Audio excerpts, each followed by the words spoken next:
Hello there, and welcome to Gooner U, where there are no degrees because the learning never stops. I'm Dove, a TA here at Gooner U, and my friend Keith is our stalwart distinguished professor of Arsenal and football studies. Enter our classroom as we discuss the week's news involving Arsenal, Premier League, Champions League, and international football, all from the perspective of a couple Americans. This week featured Arsenal at home against Brighton and Hove Albion, and maybe this will be the week I remember what an Albion is. How are you, Keith? I'm good. I'm enjoying my day off in this Labor Day weekend here in the United States, nowhere else. Right. But yes, it's Monday and I go back to work tomorrow. So yep, same here. So of course this was the weekend where Arsenal played first thing Saturday morning. I guess the only thing would have been worse is if they had a Friday afternoon game. So literally as soon as my weekend starts, it's over. But it's fine. Yeah, I had weekend plans and ended up watching the match as if it were a Labor Day afternoon match. And I stayed unspoiled, and it all kind of worked out. So it's fresh in my head. A different kind of spoilage. Spoiler alert for the show. Anyway. Yeah, if you're watching this, yes, we know. We know by now Arsenal dropped points, but we'll get to that in a little bit. We saw some... before we talk about the Arsenal news, I just wanted to thank everyone who did last week's homework and clicked the like button in Threads or Twitter. That is a one-click way, or Instagram, it is a one-click way to help spread word about the show. So wherever you're watching or listening... click that button. It does give us a hand. All right. So what's new this week? I know I saw some new faces in the stands, but not quite on the bench. Yeah. So a lot happened this week, actually. Before the game, we should point out. So a couple of things happened. Let's just go chronological order, at least as far as all things happening. The first, since you mentioned new faces, transfers. Well, it's actually not chronological because the deadline day was Friday. However, we have a little bit of comings and goings. In terms of transfers out, first thing we should do is say a fond farewell to now former Gunners Aaron Ramsdale, who was transferred to Southampton, and then Reece Nelson, who went to Fulham. He at Fulham, he joins Emil Smith Rowe, the West London School for Wayward Arsenal lads, I suppose. But hopefully it works out for both of them. Hopefully it works out for Nelson. He gets the playing time he deserves. And the same for Ramsdale, that he has a chance to start for a Southampton team that may be fighting for its life most of the season, but he has some experience with that. And we do think, I think it's fair to say, we here at Gunner U believe he is a good keeper. So definitely, hopefully that works out. That we should lead us to transfers in. So Mikel Merino, we had talked about as being all but complete when we last recorded. That now is complete. He is in uniform, or at least was in uniform, and now is currently in the stands. Apparently, in his very first practice, had a run-in with Gabriel. Literally. Broke his arm and is now out for, I believe I saw was weeks. Not great. It's not great. Good he's here, and I think he'll be okay. And it's an arm, but obviously it impacts balance and things. But it's not as if it's a leg, which would obviously impact the basic thing of running as part of the game. Obviously you want to see that get better, and it will. But it's not quite as critical to his gameplay, I think, as some of the other stuff. But hopefully he is back relatively soon. Yeah, it makes me wonder what their practices look like.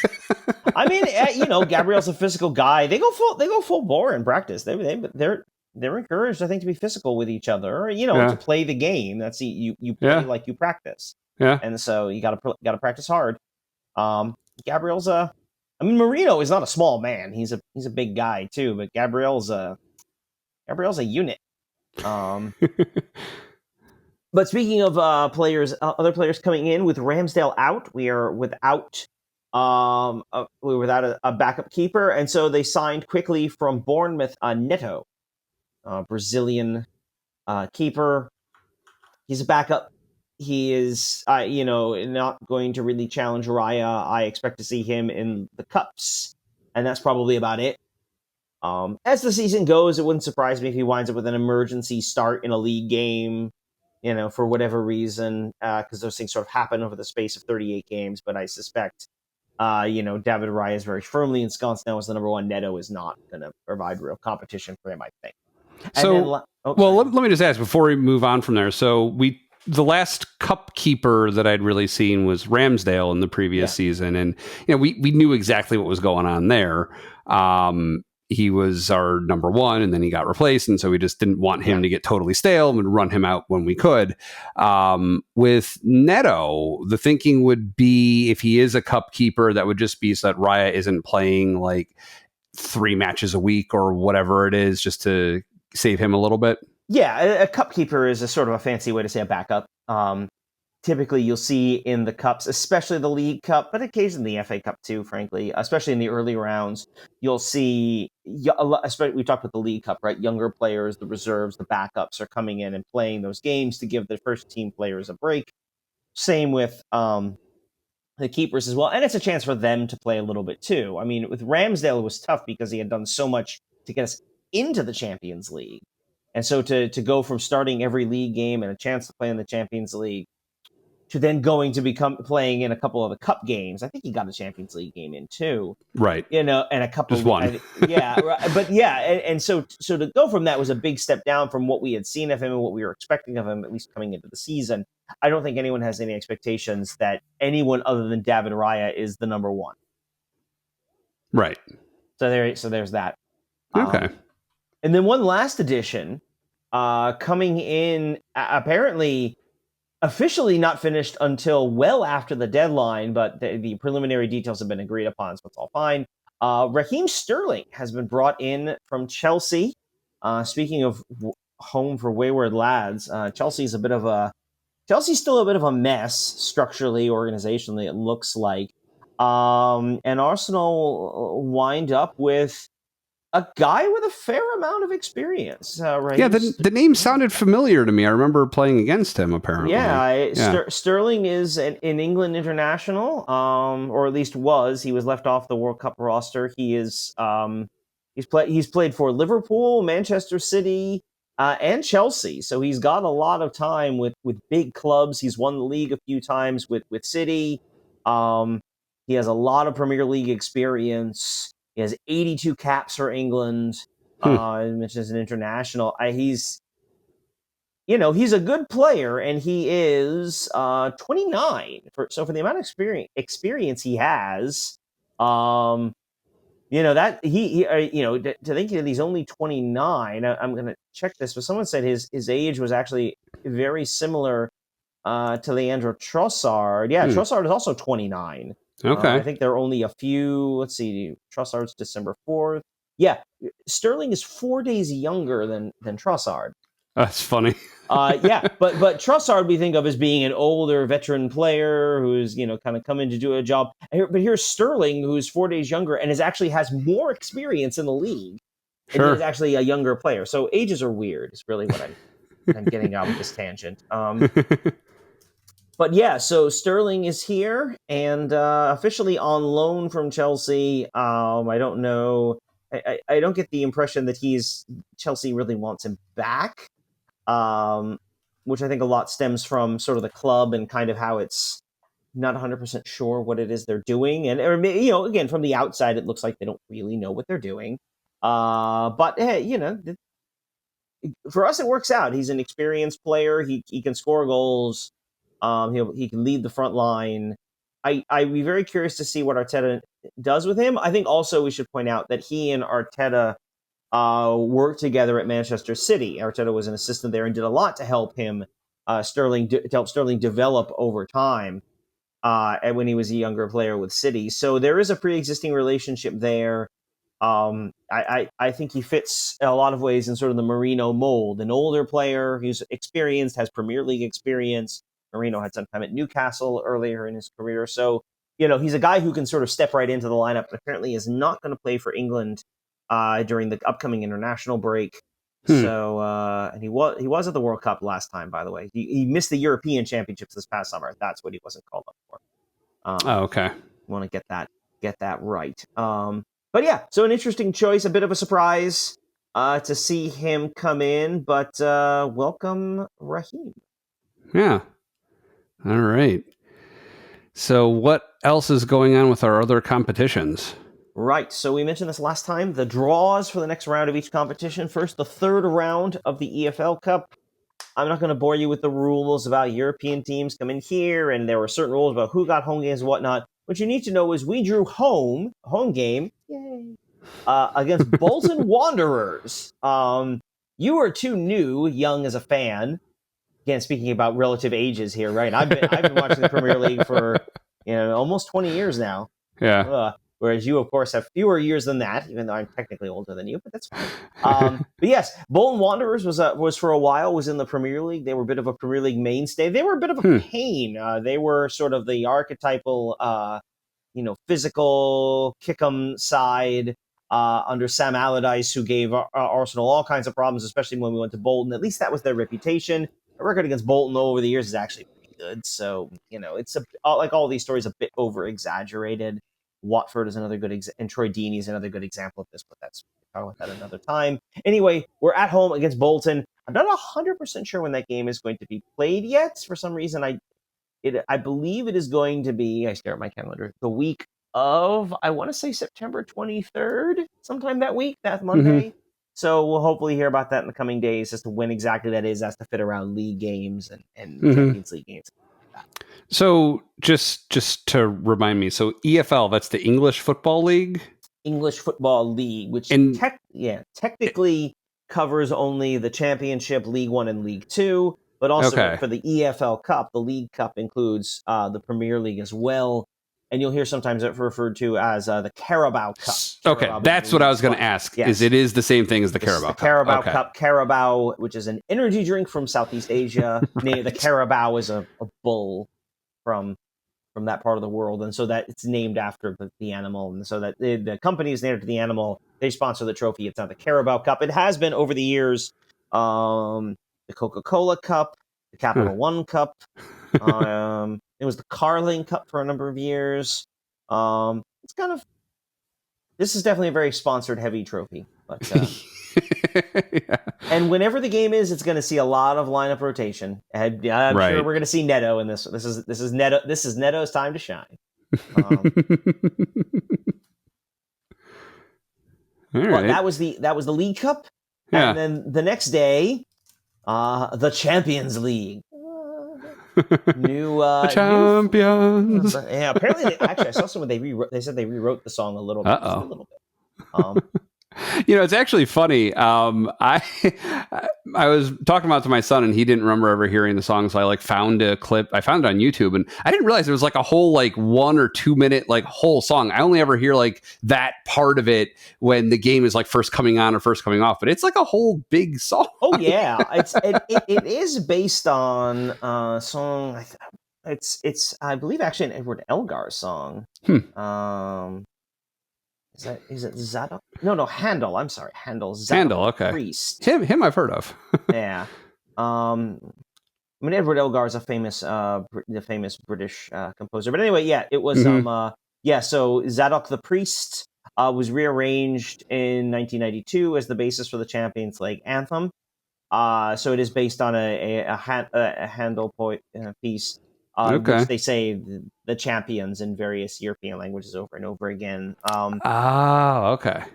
Apparently, there was some confusion because it was played during the Zadok the Priest. The Handel piece was played during the coronation of Charles III, which led some people to wonder when did Charles qualify for the Champions League? But anyway, so new Champions League format this year, as we've discussed. So we're going to play in the league phase, where we were drawn, all the 36 teams were put into 4 different pots, and each team had 2 opponents drawn from each pot, 1 to be played at home, 1 to be played on the road. With the rules, as we mentioned, you could not draw a team from your own federation, so we weren't drawing any of the English teams, and you could only draw 2 teams from any particular federation. Now, as it turns out, we drew 2 teams from France and 2 teams from Italy. We'll list them all in just a second. But other than that, 1 home and 1 away for everyone. Arsenal was in pot 2. So that led us to the following selection. From pot 1, at home, we will play Paris Saint-Germain. And away we will play Inter Milan, or Internazionale is their actual name, but Inter Milan as they're generally known. From pot 2, we drew the Ukrainian side, Shakhtar Donetsk. We'll play them at home. We will play and the Italian team Atalanta on the road. Out of pot 3, at home, we will face Dinamo Zagreb out of Croatia and Sporting CP of Portugal. You may remember them from the Europa League a couple seasons ago. We will play them away. And then from pot 4, our home match will be against Monaco, which plays in the French league, even though Monaco is an independent country. And then our last opponent in pot 4, away to Girona, which is suburban Barcelona. They play in La Liga. They're actually a club part of the City Football Group, so they're actually partly owned by the group that owns Manchester City. So looking through that list, I mean, first of all, my first reaction to PSG was, PSG Eindhoven. Oh, wait, no, that's PSV Eindhoven. We haven't played them before as long as I've been watching. And then I was like, oh no, that PSG. Oh, that's not good, is it? Well, it's honestly, I'd say, look, first of all, PSG is still an absurdly talented team. They have a ton of money. They've got a lot of good players. They are, however, missing sort of some of the peak PSG from a couple of years ago. They rolled out a front line of Mbappe, Neymar, and Messi. Neymar is, I believe, in Saudi Arabia at this point. Messi, of course, plays in Miami. And Kylian Mbappe has recently made his debut for Real Madrid. So they are certainly very good. They have a lot of good players, but also not quite. PSG is always one of the hardest teams to get a handle on when it comes to European competition because they are just so much better than the rest of Ligue 1. That's really hard to tell how good they walked away with the Ligue 1 title. Well, yeah. Yeah, of course they did. But they've only made the Champions League final one time and have had some pretty embarrassing flameouts along the way, and that was with 3 of the best players in the world on the team. That's interesting. Yeah, none of whom are currently on their roster. So, yes, and look, we had to draw a team from pot 1, or we had to draw 2 teams from pot 1, and frankly, out of the choices we were looking at there, honestly, Paris Saint-Germain at home. Pretty good. Okay. Good. Well, what about Inter Milan? Yeah, scares me a little more. They were in the final 2 years ago. Now, I saw that match. Yeah. Speaking of teams that have come down from their heights, I mean, Inter Milan has had a few in the last. Again, I'm watching 20 years. They've had a few teams that are, the best of Europe. This ain't that team. They're still good. They won. I believe they won Serie A year ago. But, Serie A isn't as strong as it has been in the past. And so as a result, they are the defending champions in Italy. But, obviously that's going to be a difficult game. The San Siro is a tough place to go. They do have good players on the team. I'm just quickly looking at their roster. Former Arsenal man, Henrik Mkhitaryan, actually plays at Inter Milan. It's been a while since he was with Arsenal, actually. A few, Lautaro Martinez, the Argentine striker, is their captain, and Marcus Thuram, a French international, Denzel Dumfries, and the Dutch. There's a few names that are standing out to me in a quick look at their roster. Tejan Buchanan, the Canadian. There's some good players. There's certainly some good players on the team. It makes sense. They won one of the top leagues in Europe. They were in pot 1. But, rather than sort of looking at pot 1 and saying, oh, man, who are we going to draw from there? Bear in mind, your pots are organized by your UEFA coefficient, basically the ranking UEFA has given you, which is based on a mathematical number based on the last 5 year, your performance of the last 5 years in European competition. Bear in mind, this includes 3 years ago now when we weren't in European competition at all, so we got a flat 0 for that, which hurts our overall number. Oddly enough, apparently we have a lower coefficient currently than West Ham, who won the Europa Conference League. Which, by the way, again, is a third-tier competition that we're not going to bother with. I mean, the UEFA coefficient has some issues with how the thing is calculated, is what I'm saying here. But rather than sort of looking at pot 1 and saying, oh, man, who do you want to draw? Honestly, you look at pot 2, us, maybe Atletico Madrid and probably Juventus are the team, and the teams everyone looks at pot 2 and goes, I don't want them. We're not locked in here with PSG and Inter. They're locked in here with us. Mm-hmm. So that's like we're the team. They looked at pot 2 and go, oh god, not Arsenal, because we are we are very good. Again, those are going to be tough games. You cannot take any of that for granted. But that's as far as teams to draw, we didn't get Bayern, we didn't get Real Madrid. Yeah. Obviously we weren't getting City or Liverpool. I think that's overall a pretty good pair of teams to draw out of pot 1, especially to get PSG at home. I think we should feel pretty good about that. Well, then the only other two that I've heard of before is the Sporting, obviously, who we played. I feel good about that. I mean, They did beat us that year, but we've come a long way since then. We did better than Porto, and I'm feeling good about how we would do against Sporting. Atalanta, them I've heard of before. Are they a concern at all? Just so we're clear, you aren't accidentally thinking of Atlanta, the city in the American South. Correct.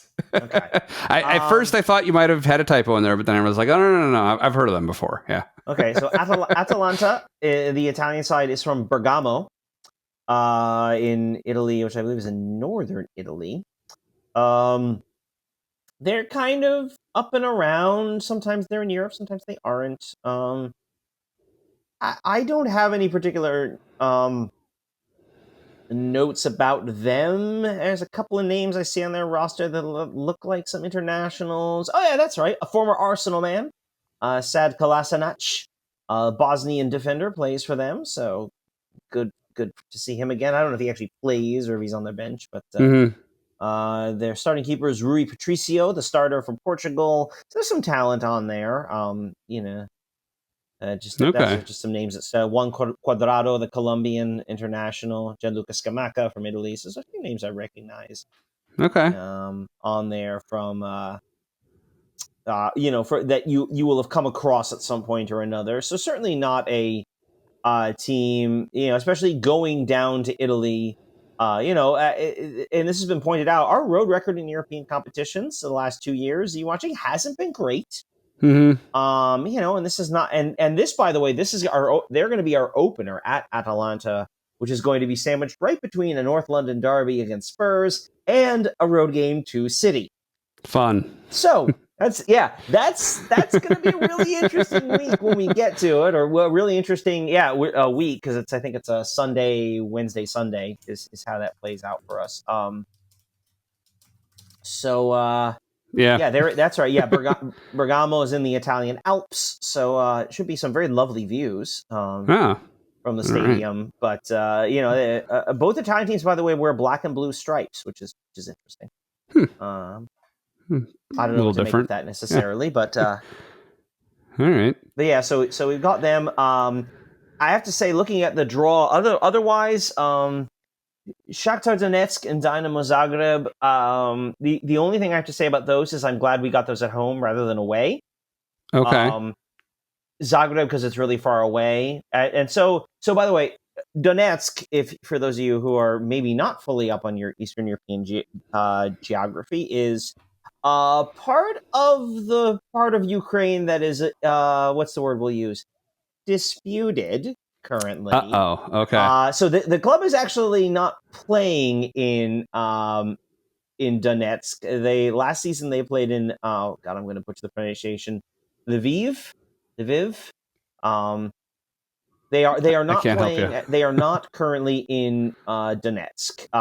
But either way, it would be a long trip to go out to either Ukraine. I think they played some games in recent years in Poland. They did win the Ukrainian Premier League last year, so certainly a good team with European experience. Same Dynamo Zagreb, same thing. Presumably it would shock me if they weren't Croatian champions to be at this stage. But the big advantage is we don't have to go there. Yeah, those are really long trips to make in the middle of the week and then come back for a Premier League game, and so we get both of them here. Whereas our road games, again, Northern Italy.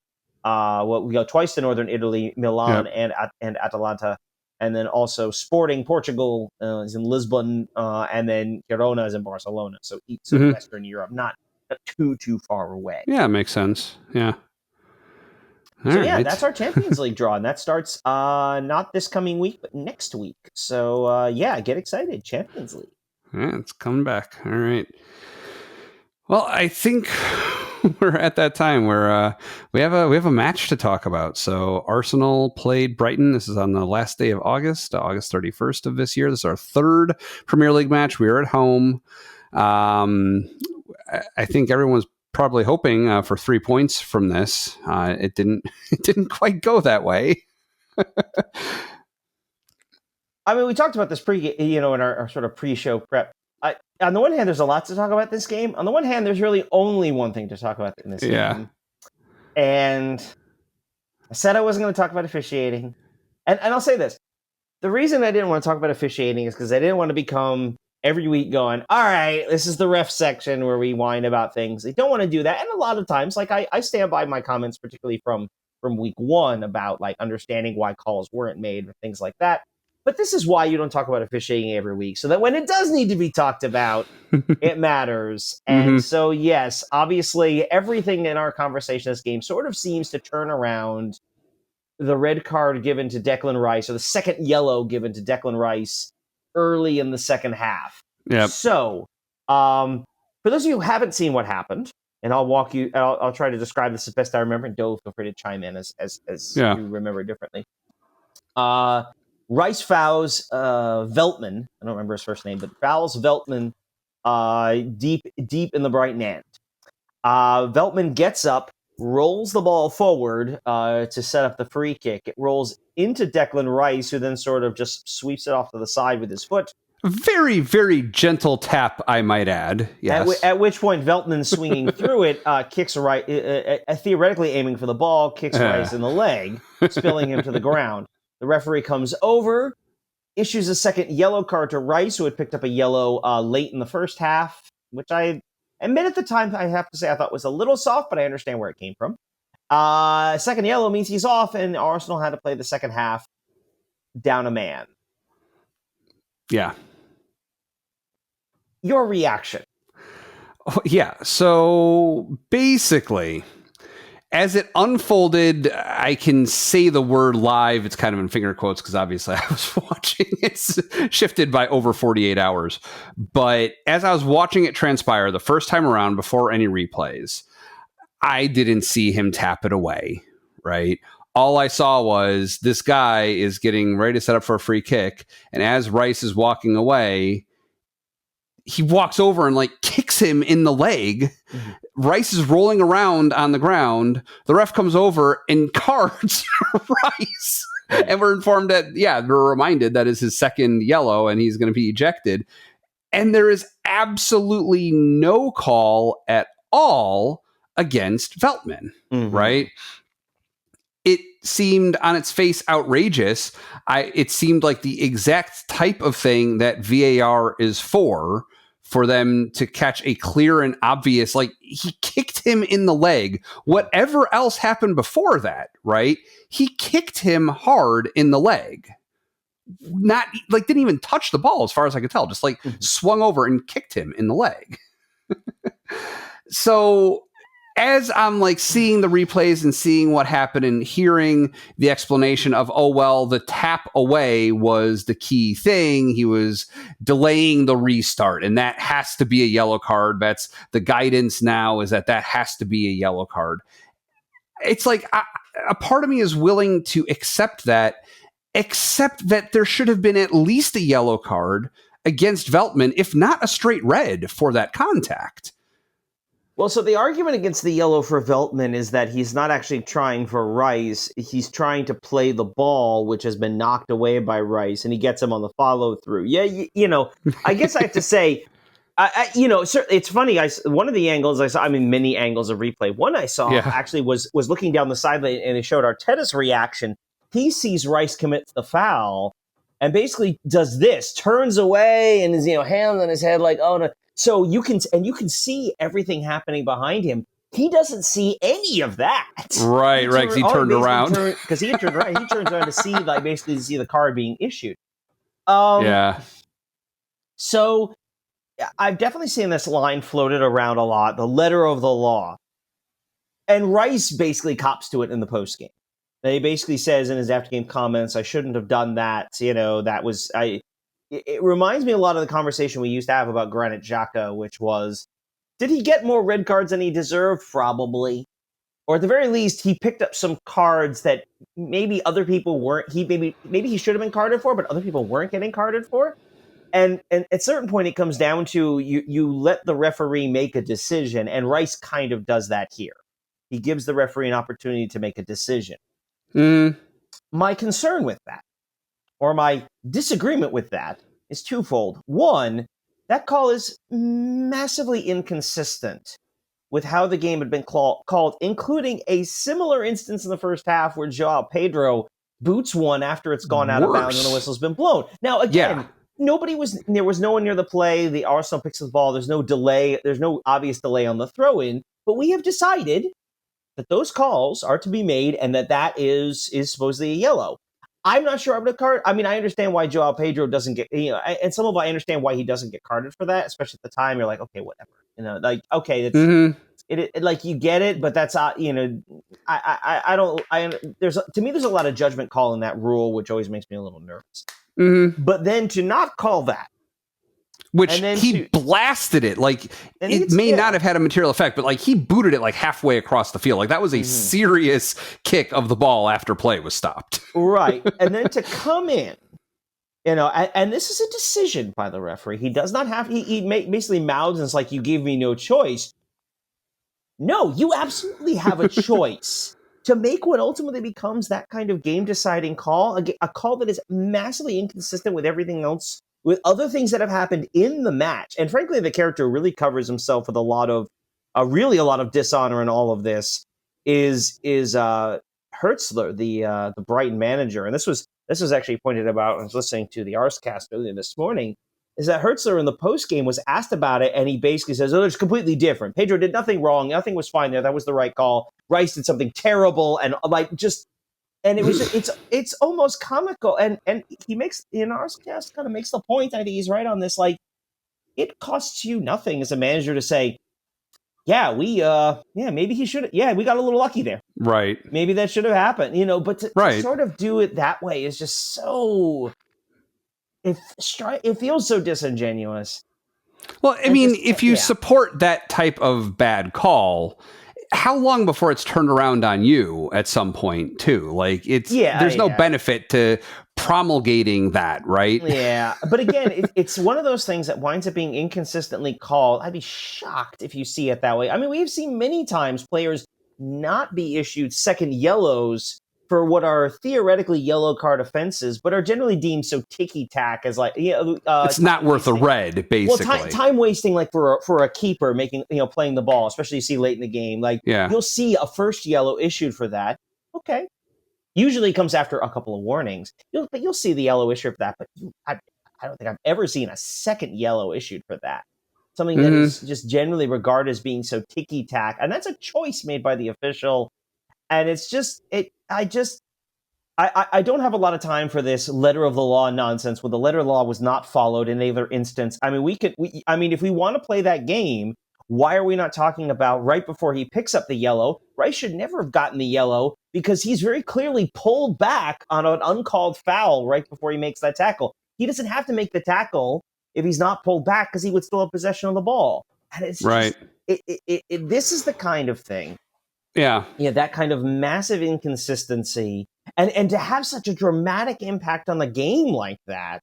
Again, red cards are one of those things. We talk about goals change game. Red cards change games. Oh, sure. And to see that happen that way, and again, as a conscious decision on the part of the official, like to say, I don't have a choice. Yes, you do. I have other words I could use for that, but yes, you do have a choice. And you chose that. And, credit for Rice for, sort of doing the manning up and saying, I shouldn't have done that. And, look, you don't want to get caught up in referee stuff if it becomes just so easy to go, we'll never win because the referees aren't fair to us. I mean, and it is something you have to be careful of sure. at times, because you don't want it to be a case where players feel like, Anything we do, it doesn't matter. The referee is just against us. Well, most cases, so we talked about, don't ascribe to malice what can be explained by incompetence. Right. I don't think this is a case. I don't think this is a case of they're out to get Arsenal. Now, Arteta will. I would be surprised if that's not a conversation that happens in the locker room. And they're always that it builds that sense of team. Right. Common enemy. Everyone's against us. Only this room believes in us, and that every manager looks for those moments. And it wouldn't surprise me if within the room there's a little bit of that.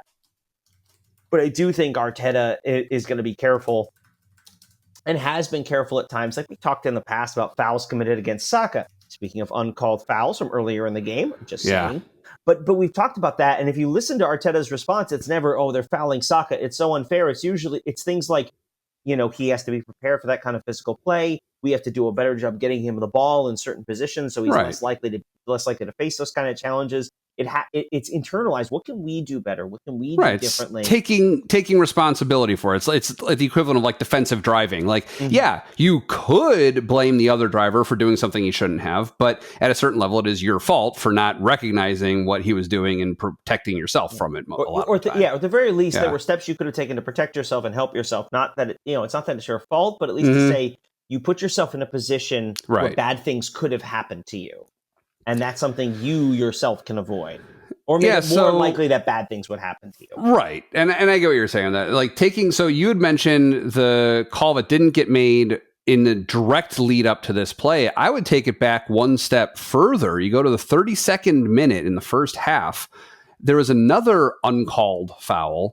Veltman had his arms around Trossard and threw him to the ground during a play. Right now, the ref called a foul on that. That to me was an arguable yellow card. That looked bad enough that it could have been a yellow with that type of contact. Had that been a yellow, that was on Veltman. Right, Veltman might not have caused this whole situation to transpire against Rice. And further, if he had already been on a yellow card and then did kick Rice that way, and that were called even a yellow, which I think to me is indefensible that it wasn't at least a yellow. And maybe he was going after the ball, but the first yellow on Rice, right? Rice was arguably going after the ball with that reckless slide tackle. It doesn't matter when you do something that injures another player, what you were trying to do. You injured the other player, right? Well, you do want to be careful because you don't want to make injury the standard for fouls, because we've seen plenty of hard challenges that are card worthy, but the player ends up being fine. But you've also seen ones that are perfectly innocent and a guy gets hurt just because he falls awkwardly. So you want to... injury is the wrong word, but the injurious contact, a hard knock that shouldn't be allowed is what I'm... Yeah, that's the concept I'm going for. Injury is probably the wrong word. Yeah, and so that's just something... and again, we can play the letter of the law business as well, because Veltman throws the ball forward, which isn't a penalty. Everybody does that sort of thing all the time. But when he's going to swing the ball is still moving, which, by the way, you cannot do on a restart. Right. The ball has to be dead. And I've seen him blow the whistle over that. Yeah. Right. And so the fact is, even if, you're basically sort of arguing if Rice doesn't give it a little tap out of bounds, then the ball would have stopped rolling, which I don't think you can actually say. Again, there are just too many ways, I think, to nitpick this as a decision. Again, in the context of the game, to wind up being a second yellow, given the way the game had sort of progressed to that point and some of the things that had come out. We talked about the card for Rice. The Brighton manager picked up a yellow for shouting at the referee right before the half as well. Right. There's inconsistency on the shirt tugs. Those are the kind of things, like we talked about this last week with game management. Those are the kind of inconsistencies that drive both teams crazy. And that's when you start to see players, trying to figure out what they can and can't do. And that's when you wind up with guys doing stupid things. Not the kind of stupid things like Rice was doing. That was its own level of bad. But, it's just the kind of thing I thought the game was just inconsistently officiated. And this time it really bit us. Which, it's especially frustrating because as we talk about it, for much of the game, I don't know. What did you think of our performance overall? The first half, both sides were really sloppy. Just lots of giveaways, like bad passes, although it seemed like overall a fairly high, and it was actually funny. The one stat they showed a little like 2/3 of the way into the first half, 82%, both sides had 82% pass accuracy. It was identical, like to the percentage point, which was kind of funny. But I guess that's kind of low. That means like 1 out of every 5 passes roughly you're giving away, which sounds about right. Like it was kind of sloppy from both teams. And then just when they weren't passing it directly to the other team, just allowing it to be taken away carelessly. And it was very sloppy in both directions for most of the first half was how I would overall characterize it before the red card, you know? Yeah. I mean, I think it's fair to say sloppy in possession. I thought both sides were pretty solid defensively. Brighton played us with a very high, when we had the ball, they tended to press high up the field. Our defenders, very similar to what we saw against Villa last week. Whereas when we had the ball, they were sitting a little bit deeper, and it was harder for us to generate good looks on goal. Right. But overall, we still did, right? Like in that first half, we had some meaningful attempts. They had maybe one. Yeah. Given like roughly even possession, which I had seen at some point in the first half, they'd said 50-50, which felt about right. Theirs seemed more toothless than ours. Like even before the goal was scored. Yes, but it reminded me, again, I feel like the Villa game's a good comparison because I felt at times like it wasn't empty possession, but we were struggling to get sort of that one last good look. Exactly. And the shooting wasn't very good. I mean, Rice picks up the red. I don't know that he was particularly great before that. Thomas Partey was kind of there. Even Odegaard, who's been kind of... Like we know Odegaard can be better than what we've seen so far, and he takes a pretty good clattering. It was in the first half. He got hit pretty hard. Yeah. Eventually comes off as for a substitute later in the game. He's missed a few chances this season that he kind of usually hits better. He's a guy who hasn't been particularly great this season. I think injury was a little bit of it as well. I think he got a knock and was kind of not quite right. That's kind of a frustration thing, but honestly, I think the two best players in the first half for us were Saka and Havertz. And, I don't think it's a surprise that they combined on the goal. I mean, I think in a lot of ways, it was a lot like what we talked about the Villa.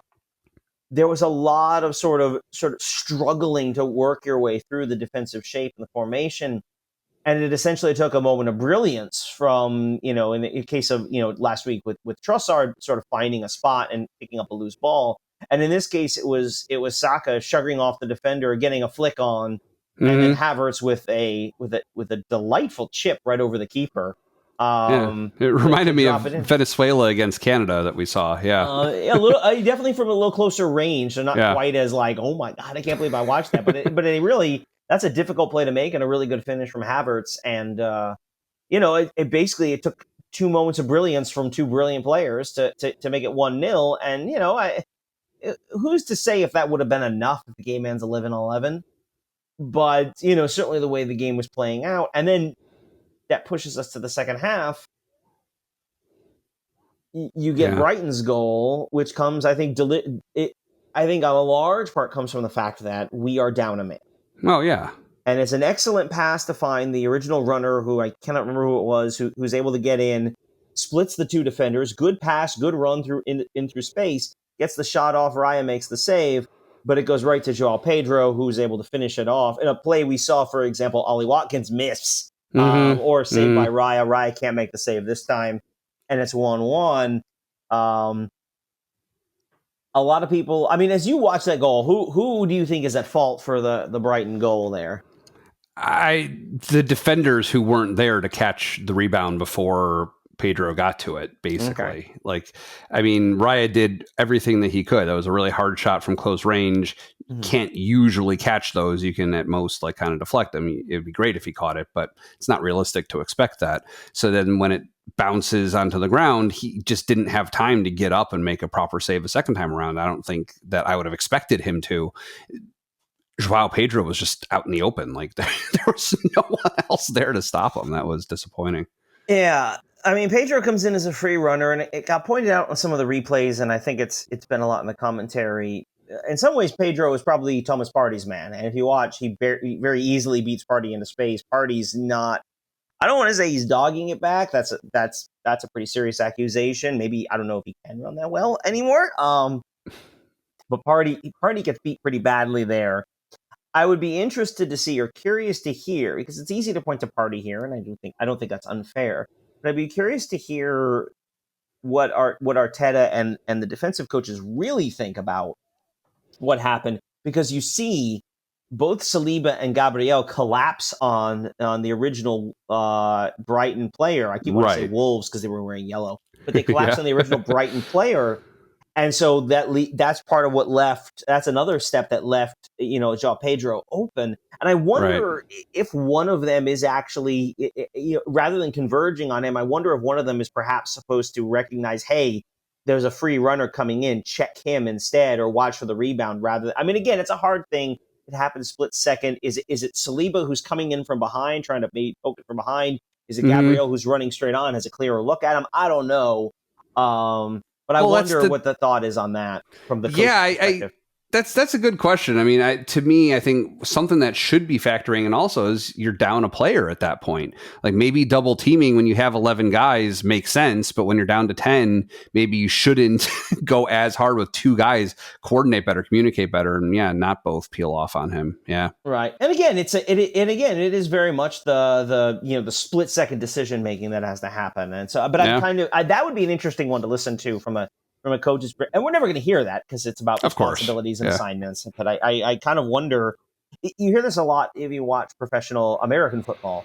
In college too, but if you watch American football, you'll see a receiver gets open deep and everyone wants to blame, the one quarterback or the safety should have done this. But then they'll all talk about, and you see the coaches yelling at someone else who was supposed to rotate over. And the whole point is you don't actually know what their coverage assignments are. You don't know what they're supposed to be looking at and doing. And that to me is kind of an interesting, curious one to sort of see. Is sort of what Arteta who Arteta thinks was more at fault for that goal. And for Pedro being open like that. I wonder how he sees that. I didn't see any comments to that effect. And what was especially frustrating about that was immediately after that, we were able to make our first substitution, and it's a substitution we were clearly wanting to make. And I don't ascribe this to. I mean, the ball doesn't go out of play. We don't have a chance to stop the play, so it's not. The referee didn't screw us over on this instance. Like I just think it was we didn't get this. We didn't get the opportunity to make the sub. So Calafiori doesn't come in until after the play has been made, and I think that's sort of. It's interesting. It took about 10 minutes for us for Arteta to really sort of make the choice and be able to make the change to adjust the formation to having 10 men. Right. Yeah, that could have definitely been a factor there. Yeah. All right. I don't know. Is there anything else to talk about for the match before we move on?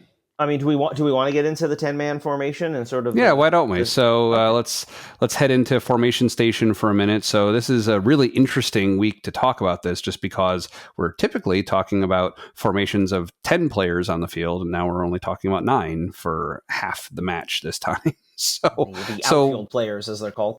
Exactly, the outfield players, right? So what changed? And in what way? Obviously, we know why is because of Rice getting the red card. But how did they initially compensate for that? Once Calafiore came on, and even when Martinelli came on later, how did they adjust and roll with it? Right. So when you make a substitution in the aftermath of a red card, a lot of that stems from who is carded and comes off, and sort of how are you going to adjust for that player being absent.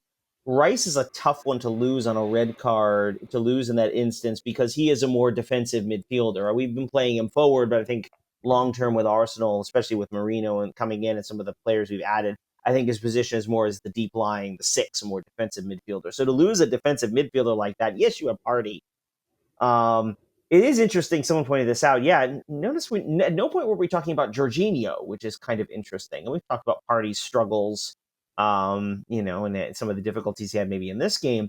But yeah, Jorginho didn't seem to enter in that conversation at all. I mean, both of them, Jorginho has been true for a while. Partey, maybe pre his most recent injury would have been able to do this, but his ability to cover ground is a bit diminished, and Rice does a lot of that, and it helps him with a lot of things that way. Mm-hmm. And so losing Rice the change we really made, it was Calafiori comes on. So really at that point, our formation shifted from, we sort of talk about Arsenal formation as effectively, or at least technically, Nominally. nominally a 4-3-3, right? 4 defenders, 3 midfielders, 3 forwards. You lose one of your midfielders in Rice. At that point, you want to add another defensive player. They weren't going to go with Jorginho because I think they're worried about pace and ability to cover the field. So instead, what Arteta decides to do is then shift more to a 5-man back line.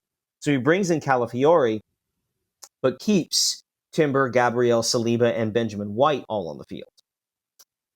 So it gives you 5 in the back. And at that point, it really becomes a question of which forward is going to come off. And to me, Trossard made the most sense. I mean, Trossard starts partly because of his strong performance last week. We've talked about some of Martinelli's, struggles. But also, I think, it's been thrown in there that he was a former Brighton player. And so the opportunity to play against your previous teams is always extra motivation for some players. But Trossard, for me, wasn't particularly noticeable, wasn't particularly effective in this game. It makes sense that he would come off, especially because Havertz and Saka give you so much going forward. Partey as a defensive midfielder, you can't take him off. And Odegaard as well, at least when he's on his game and healthy, controlling the ball, controlling the flow of the game. So to me, Trossard was the only player who could really come off if you're going to go to 5 in the back. It was about 15 minutes later, we see Odegaard come off for Martinelli. I think that was injury related. Odegaard looked, again, I think he was still, when he got knocked earlier in the first half, I think he was still feeling that. Martinelli can be a useful player in those instances where there's a little bit more space on the field. He comes on with the defenders a little more tired, can run at them a little bit. I mean, I thought overall we were, after the goal, once we got Calafiori on, we settled a bit. Yeah, we were sitting deep, in a lot of respects, but we generated the best chances. Both Havertz and Saka had some pretty tough misses, but had generated some good chances. I think were actually far more dangerous than anything Brighton had post their goal. And then Timber picks up a knock late, and Zinchenko comes on. We were a little light on the bench with Nelson leaving and obviously Smith Rowe being gone, everyone being gone, and your additions, right? Sterling and Marino were both in the stands watching the game from the stadium. Marino, of course, was hurt. Sterling had just been signed, and so hadn't done anything. Right. You're not going to throw him into the deep end. Yeah. So we were a little light on the bench, and so I think that's kind of it does limit your options. And I think at a certain point, I don't want to say we were happy to go 1-1 because I think we put in a lot of effort to push forward and try to get that goal. I think we did better at it, had the more dangerous chances than Brighton. But you look, I mean, Havertz squares to Saka, who just can't quite get a strong touch on it, winds up kicking it right into the keeper. Not a great chance. Ends up not being a great shot. And then, he and Havertz sort of combined to get some shots in there blocked, and then Havertz trips over the ball, which is right. It's just one of those everyone kind of you groan Havertz, oh no, but it's just one of those trust me, nobody's more embarrassed about it than he is. That moment, it's frustrating. Yeah. But what I'll say is, in spite of our frustration at the refereeing, and we talked about the refereeing and some of the ways it felt like it was going against the team, and then some of the chances they didn't take in the first half, or the difficulty they had generating chances, and the way some of the players just weren't as strong and as solid overall. In some ways, that's the positive angle to look at this, right? That we produced, in a game where we struggled at times, we walked away with a point. A game where we were down a man and could feel with some justification that we were hard done by, we were unfairly treated. There was a game they didn't fold under that pressure. They held up. They created some chances. Yeah, you wanted the second goal. Yeah, you wanted the 3 points, but they were able to hold up in those chances and able to get a point out of it. And, we say City feels like you have to be perfect with City. You don't actually have to be perfect. I mean, City dropped points throughout the season. We dropped points throughout the season and wound up 1 point shy. It's going to feel tough. It's going to feel annoying. But you certainly aren't going to lose it because of one game in late August. I don't want to fall into that trap of saying, no. We dropped points at home. We dropped points at home. Season's over, lads. Let's pack it up. I mean, we still have plenty to play for. There's plenty of opportunities ahead of us. And just some things we're going to have to manage going forward in terms of some of the injuries. We are looking a little light in the midfield. I didn't really get a chance to process it and have it. So I missed. I was sort of I wasn't able to see any news for most of Friday. So I didn't actually see the Sterling transfer at all. First I learned about it as I showed up at the pub, 6:30, and they're showing a picture of the guy in the stands, and I was like, is that Raheem Sterling? And someone goes, oh yeah, we signed him late yesterday. Really? That actually happened. So I hadn't had a lot of time to really process that. I think he could end up being really helpful to us in the next couple of weeks especially because no Rice. without Rice, especially for the it's 2 weeks to Spurs. But my first thought is, I wonder if you end up dropping Havertz back into the midfield with that forward 8, because I don't think you want both Partey and Jorginho in the midfield. You don't have Marino yet, so I wonder if you drop Havertz back into the midfield. As good as he's played in that sort of false 9 position, Sterling can be up in the front. We've seen Martinelli play in the middle. Bukayo Saka, I think, has been our best player on the season overall. He is playing, as I watch him, feels like he's playing with a level of confidence that he's just like, it almost feels like he's sort of achieved this higher level of play where he just feels like a different player, that even his so-so performances are still 7 out of 10. He's still, to me, even if he's not good, he's still good. He's kind of reached that level for me. But I don't know. There's a lot. It's an interesting time. It's weird to say this after 3 games, but it's nice to have a bit of a break, and we'll sort of see what kind of adjustments they make in the aftermath. Sterling has not been called up for England, so he'll get a lot of time to practice. Oh, okay. With the team, which could be, or with the guys who aren't on international duty. So yeah, we'll sort of see how that plays out. So before we leave the topic of the formation adjustment, one other thing that I wanted to ask you about was they mentioned on the commentary that Martinelli was coming on and going to the right side and telling Saka to stay on the left side where he was at that time, not to adjust. How long was Saka on the left side? Because I know they didn't end the game that way. It looked like eventually they did kind of fall back to their typical right and left sides. I'd have to go back really and look and see the situation in which Martinelli comes on. Because it might have been the ball's going out of play. The play has been stopped for some point. So I didn't know if it was a free kick or throw or what have you. It might have been the play that was lining up. They felt Martinelli was better in that position in that moment, and then as play continued, would be able to drift to their sides. But I have to say, I didn't actually notice where they were going, or I don't remember what the circumstance was. It might have been a momentary thing based on what they were looking at that moment, with the idea being that once that happens, everybody goes back to their original spots. Okay, that makes sense. Keep the game moving, kind of. Yeah. Okay. All right. So, who is your player of the match? I have to say, this was one I thought about. We talked about Saka and Havertz playing well, but I think both of them really, you have to knock them a bit for not quite finishing those chances, especially late on when we could have won the game. I thought Ben White had a pretty good game. I thought the central defenders were okay, but obviously both of them sort of losing João Pedro like that, or having that getting lines broken there for the goal was a tough one. I'm actually going to go with David Raya. I thought he had a really nice sort of day. I thought he did a really good job helping to control the box and sort of snuffing out some of the opportunities that Brighton was able to develop late on. That's kind of what you want, a keeper who's in command of the box, in control of his back line. It's a tough one. It would have been another ridiculous save had he stopped João Pedro on the goal. I would have signed up for, of course. But I think actually I feel like I'm going to go with Raya for his play following the red card, especially I should say following the Brighton goal. Yeah. Yeah, no, that's a good pick. He was definitely on my short list, considering how things ended up going this weekend. I've gone back and forth on who my pick would be. Ultimately, I feel like one player kind of needs needs a little bit more support this week than he might other weeks, and I'm going to pick Declan Rice. I feel like whatever he did did not deserve the fallout that ended up happening, and my thoughts are with him.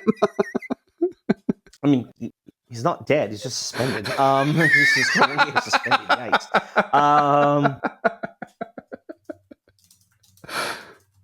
I mean, I'm not. Listen, I'm not gonna. I'm. You know, we're both grown men who can make our own decisions about things like player of the match. I will say though, I personally was not terribly impressed with his play early on in the game, even before the cards. Not me neither. To be clear, like this wasn't an outstanding Declan Rice performance before the red card, but I just feel like I'm trying to cosmically balance out in some small way what has happened.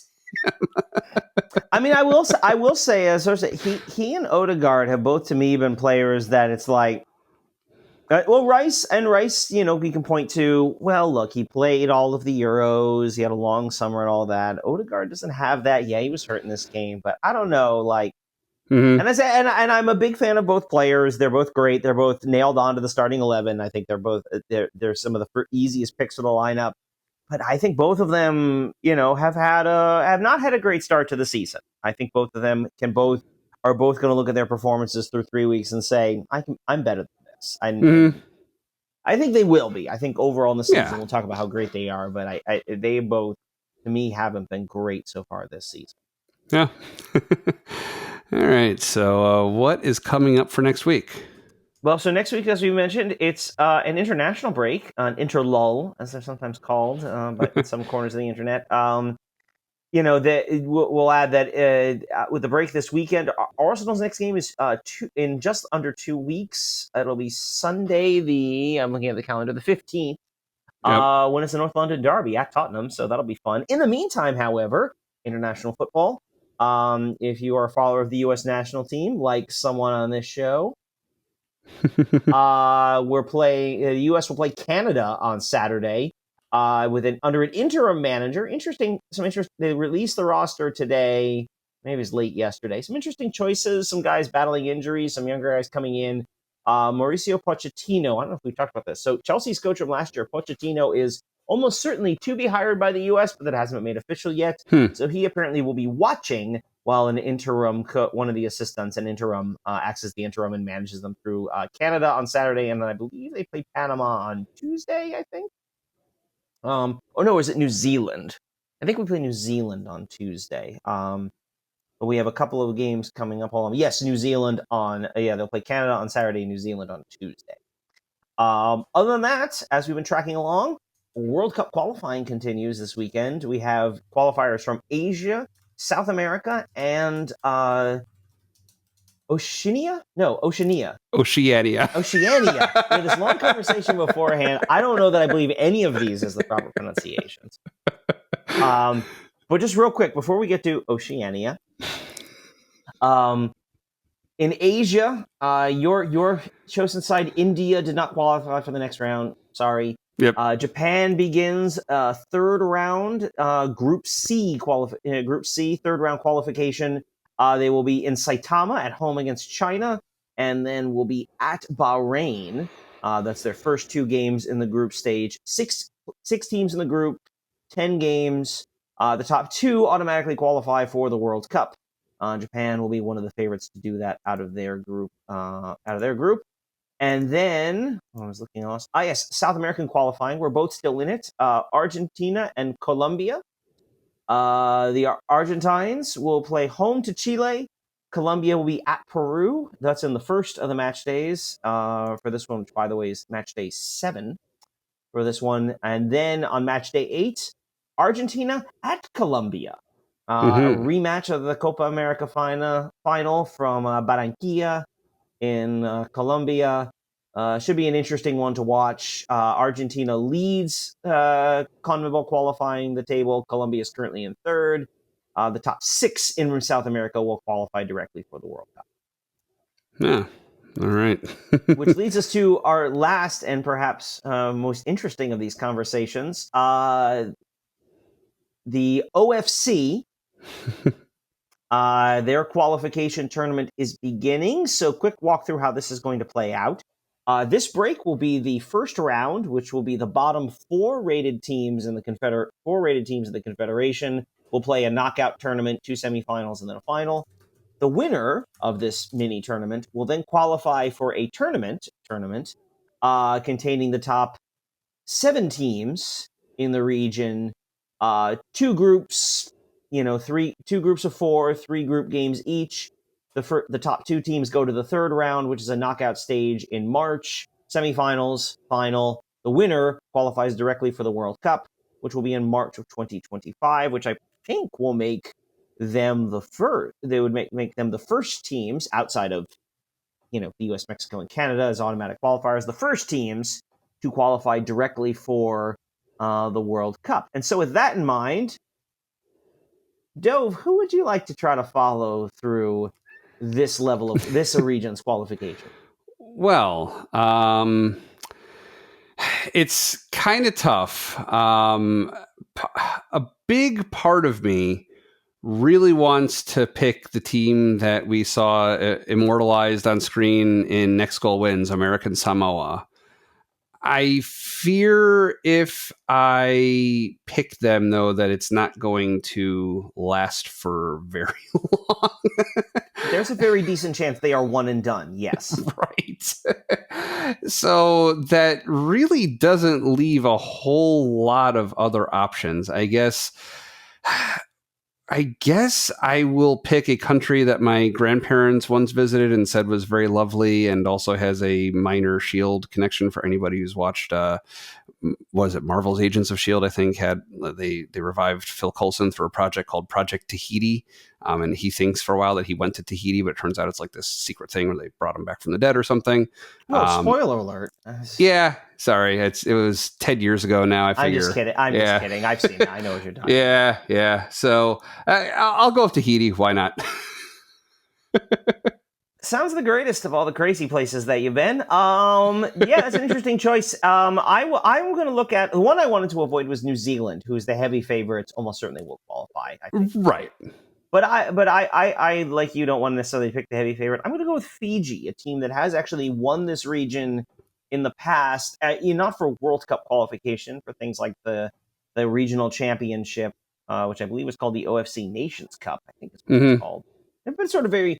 Again, when you're looking at the countries you're dealing with, it's CONCACAF without like the US and Mexico. Right? It is a lot of tiny. It is a lot of tiny islands who struggle for resources and are going to struggle with that. New Zealand is the heavy favorites. I'm going to take Fiji though, who has won this confederation in the past. I think they're a little bit more interesting than New Zealand necessarily in that regard. So just quickly. This means we don't have anything to pay attention to this round. Right.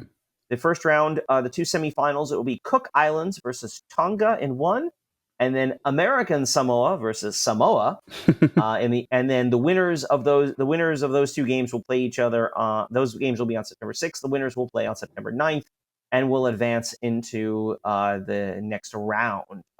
They will go to Group B, where they will be with New Zealand, Vanuatu, and Tahiti. So that's who they'll face. That'll be in October and November. 1 game in October, 2 in November for all of those teams. And then Fiji is in Group A, along with the Solomon Islands, New Caledonia, and Papua New Guinea. All right.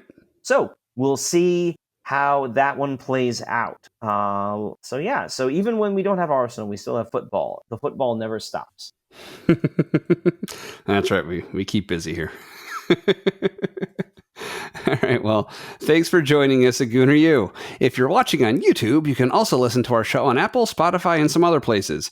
If you're only listening, try watching us on YouTube with the link in the show notes. Your homework for today is to comment on one of our videos or posts. Now, we record using Zencastr. If you'd like to as well, you can support Gooner U by signing up using the link in the description. Check out our description for links to everything we talk about, including our social pages. Again, my name is Dove, and you can find me on Twitter at Dove Frankel. With me, as always, is Keith, and you can find him in a pub watching Arsenal matches. Come on, Arsenal.